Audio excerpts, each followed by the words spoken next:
স্থানীয় সময় বৃহস্পতিবার প্যারিস জলবায়ু চুক্তি থেকে সরে যাওয়ার ঘোষণা দিলেন মার্কিন প্রেসিডেন্ট ডোনাল্ড ট্রাম্প। জানালেন বিকল্প পরিকল্পনার কথা। Thus, our withdrawal from the agreement represents a reassertion of America's sovereignty. Paris জলবায়ু চুক্তিতে যুক্তরাষ্ট্রের চেয়ে অন্য দেশগুলো সুবিধা পাবে বলে মনে করেন ট্রাম্প। তাই যুক্তরাষ্ট্রকে কোনো ধরনের অর্থনৈতিক সমস্যায় না ফেলতে তার এই সিদ্ধান্ত। Wish to keep our magnificent country tied up and bound down by this agreement. এ চুক্তি বাস্তবায়ন হলে যুক্তরাষ্ট্র $3 লাখ কোটি জিডিপি হারাবে বলে দাবি করেন Trump.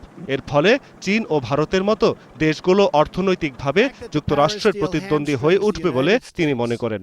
While empowering some of the world's top polluting countries. Paris চুক্তি থেকে যুক্তরাষ্ট্রের সরে যাওয়া বড় ধরনের এক হতাশা বলে মন্তব্য করেন জাতিসংঘ মহাসচিবের মুখপাত্র।